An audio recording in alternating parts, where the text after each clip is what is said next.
Good afternoon, class. Thank you very much once again for joining PHS 104. And I'd just like to continue Chapter 6 from Monday's lecture. So we want to wrap up this particular chapter talking about standing waves, and then we're typically going to move into more what we call resonance, and then we'll end a particular chapter. So when we talk about standing waves, we're talking about something that is stationary. Something that's stationary and formation of a wave, right? And these waves typically arise from the interference of waves traveling in the opposite direction. Okay, so think of it as you have a rope on one end and stretched out to someone else on the other end, and you actually shake the rope up and down. You'll notice that as the rope typically oscillates, right, it stands up along the way, right? We typically call that standing waves. And again, that's caused by interference of waves traveling down and reflecting back along the rope. So think of it as, let me use a different color here.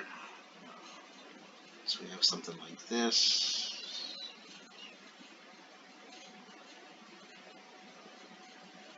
Okay, and then it actually comes back the opposite way.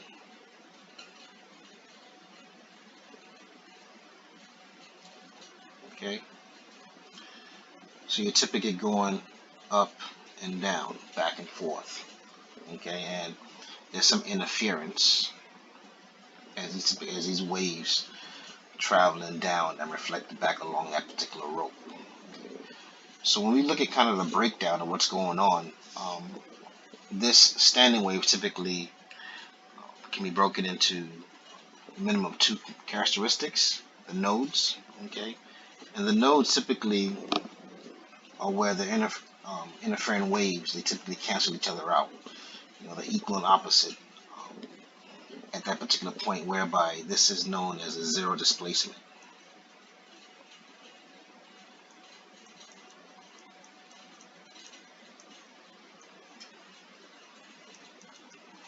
Okay, indicating there is no amplitude at this location, right? And the antinodes, of course, these are typically individual amplitudes add to give the maximum amplitude of the combined waveforms. Okay, so again, as your wave goes either from right to left, but they cancel each other out as they oscillate back on the other side. Okay. Now, if you notice wave in a vibrating string form, they occur typically at certain frequencies, okay, giving you and I an evidence of the number of loops or half lengths that are involved. Okay. And these frequencies are typically referred to as the natural frequency of the string. Okay. So every object, of course, has a natural frequency in which they respond. And this kind of moves us into the phenomena called resonance, whereby an object is acted on by a periodic driving force, indicating that, again, every object has its own natural frequency, right? So in the case of resonance, we have a situation where the object is acted on by a periodic driving force with a frequency equal to the natural frequency of the object. Okay, so you have object 1.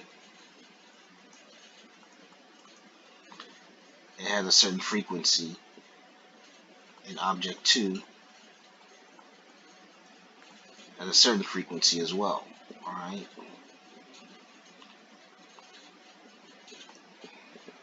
Has a certain frequency as well. Well, depending on who's greater in terms of their frequency, because frequency is also connected to energy, there will be energy transfer. Okay, and this is typically what you found here in these two examples. One of the reasons why these bridges collapse, because there was an energy transfer. So if you have typically, in this case, it's more of a natural disaster, whereby the deflection was just too much for this bridge to handle, and as a function of time, it typically collapsed. Likewise, when you're trying to, when one tuning fork is struck, right here, okay, the other tuning fork typically at the same frequency will also vibrate in resonance, right? And that's just, again, going back to this phenomenon. You have object 1 and object 2, okay? So there's definitely going to be some periodic driving force, which involves the sound waves. Okay. So keep in mind, energy transfer is not only dealing with just waves, it also deals with sound as well. Okay. And understanding what goes on in regards to resonance and how there's a driving force in terms of the periodic frequency, you can use that knowledge to be able to tune musical instruments. Okay, so in the case whereby musical instruments typically, again, they are standing waves, and the resonance typically produce different tunes. Okay, and we have, especially with more stringed instruments such as guitars, violins, pianos. They all produce standing waves, right? Which in turn produces tunes. Okay. So keep in mind that, as I said before, string instruments like your guitars and your violin, they're typically tuned by adjusting the tension on the string, because of course, for every tension, increase in tension or decrease in tension will give you a different type of tune based on the frequency at which it's oscillating at. Okay. I hope this helps. If you have any questions, any comments, please let me know. This kind of concludes our chapter. These are some important equations that you've expected to know how to utilize, especially on your test. Okay? And your test is going to be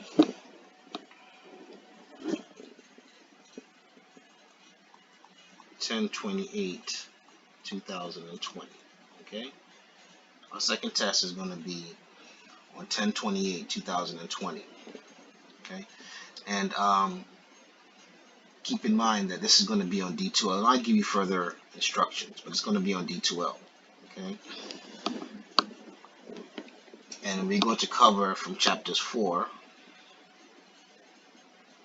test 2. It's going to cover chapters 4 through 6. Okay? Now I have here some solved problems, which may help you with your homework.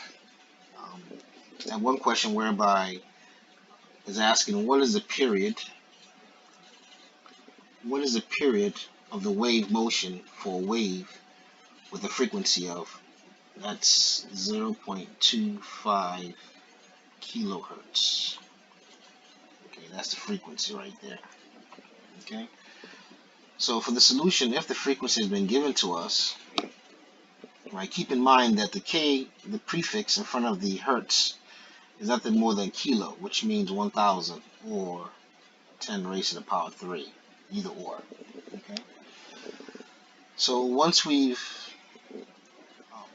figured out our frequency, okay, the relationship between the period and the frequency they are inversely proportional to one another. Therefore, the period is just going to be 1 over the frequency, which is going to be 4 times 10 to the negative 3 seconds. Okay? Keep in mind that our hertz, which stands for Hz, is 1 over seconds. Okay? Or it's seconds raised to the power negative 1, either one. Okay?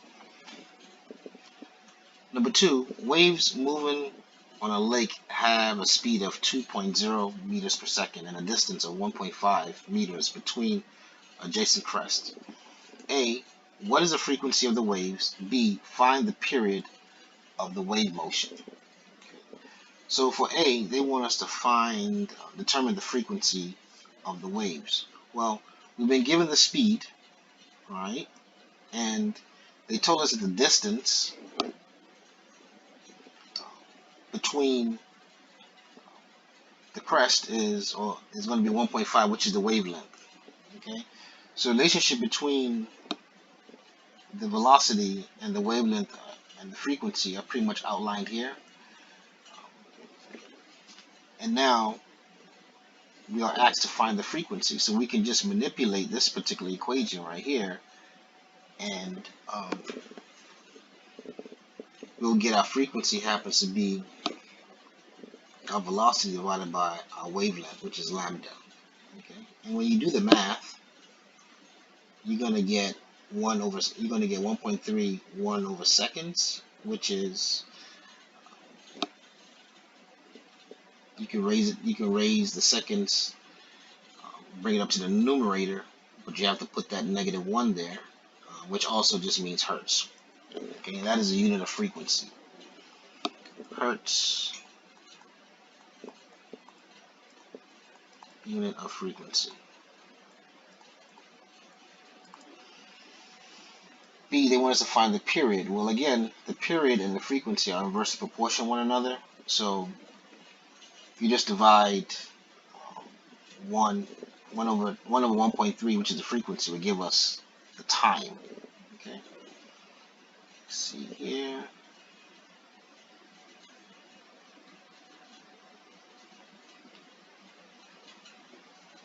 This is actually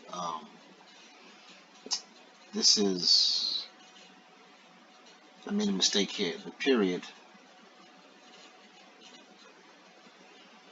is for frequency. And the period has to be in seconds, right? Yeah. It's going to be 4 times 10 to the negative 3 seconds. Yes, okay, I got it. Sorry. I was looking at something else. Okay. Alright. Okay.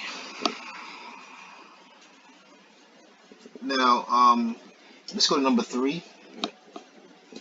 We have a sound wave has a frequency of 3,000 hertz, right? That's the frequency. What is the distance between the crest or the compression of the wave? Take the speed of sound to be 344 meters per second. So kind of keep in mind the relationship graphically between the amplitude and the wavelength and the velocity can be depicted by this graph here. Okay. Here's your equilibrium line along the x-axis. Okay. So from peak to peak of your wave is typically one wavelength. Okay. And the speed at which this wave moves is the velocity.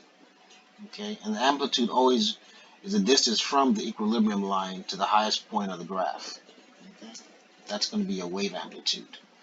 So the relationship between the velocity of the wave and that of the frequency and the wavelength can be determined by this equation here. And we are asked to find the wavelength, okay, of this particular sound wave. Okay. So we can just rearrange our equation, whereby you can solve for lambda, and then we're going to get 0.115 meters. Now, the next question is asking us what is the frequency of the blue light that has a wavelength of 420 nanometers. Well, since we've been getting the speed of light is a fixed number, which is 3, and this is in vacuum. It's 3 times 10 to the raised to the power 8 meters per second. And for the wavelength of the blue light, which is 420 nanometers, that's n, the little n is just means nano, and it's 10 raised to the power negative 9. Okay? So the relationship again between this, the wavelength and the frequency and the speed of light can be determined right in this equation right here. Again, always remember your wavelength is always inversely proportional to the frequency. Okay, so we can rearrange this equation and solve for the frequency. Okay, and when you do, again, you should always, if you solve for frequency, you should always have an s, which is time, in the denominator as your units. And then if you want to rearrange that, it's going to give you hertz. Okay, so that's 7.14 times 10 to the 14 hertz. That's the frequency. Okay. Now, last question is dealing with a quiet library has a sound intensity of 40 decibels, and a boiler shop has a sound intensity level of 100 decibels. How many times greater is the sound intensity of the shop to that of the library? Okay, so here, the equation that kind of governs the sound intensity can be outlined here, and that's going to be I,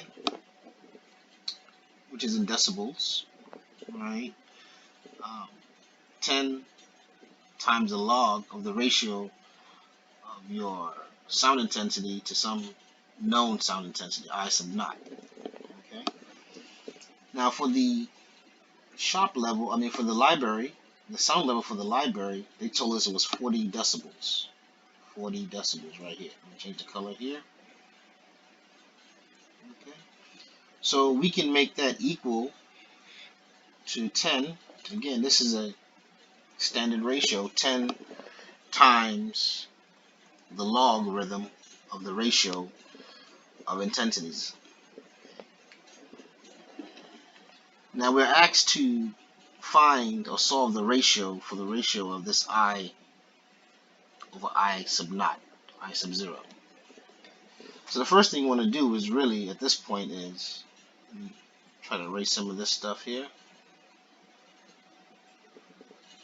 We want to be able to get rid of the 10. Okay, so we can divide through by 10, and we're going to be left with, on the left-hand side, 40 divided by 10. And now on the right-hand side, we have the logarithm of I divided by I sub 0. Now we go further, it's going to be 4 decibels equals this.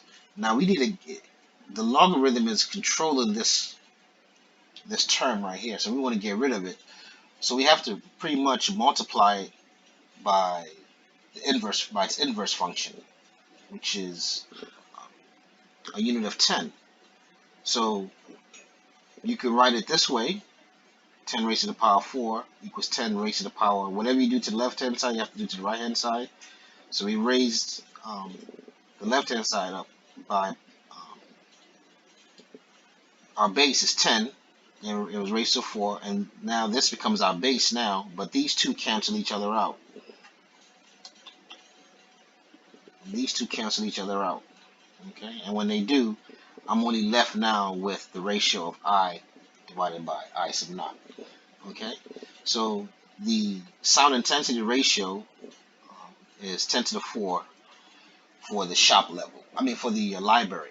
Now for the shop, they told us that it has a sound intensity of 100 decibels, right? And that equals our known equation here. So like we did on the previous page, we divide through by 10, and we left with 10 decibels on the left-hand side, and logarithm of I to I naught. But we want to get rid of this logarithm, this log. We want to get rid of it. So another way to do this, think of this, you'll find this in your algebra textbook. Okay, when you have log, has a base of 10, y equals x. If you multiply by the inverse function, now y, you're solving for y now, and now your right hand side of the equation is raised, has a base of 10 now. Okay. Likewise, the same thing, we could do the same thing here. Okay, so this logarithm, this L log to the 10, right, we can get rid of it by raising the left-hand side by a unit of 10, or by power of 10. Okay,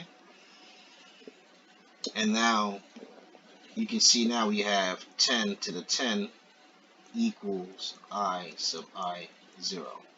This intensity ratio. So we see for the shop, it's 10 to the 10, and for the library, it's just 10 to the 4. So the difference between the powers, of course, is going to be 6. So that's the question they're asking. It's going to be 10 times greater, or 10 times louder, in terms of the difference between that of the library and the boiler shop. Okay, so I hope this helps. If you have any questions about logarithm, let me know, or you can go to any algebra textbook, or again, you can consult me if you need any more help. Thank you very much. I appreciate you. Thank you.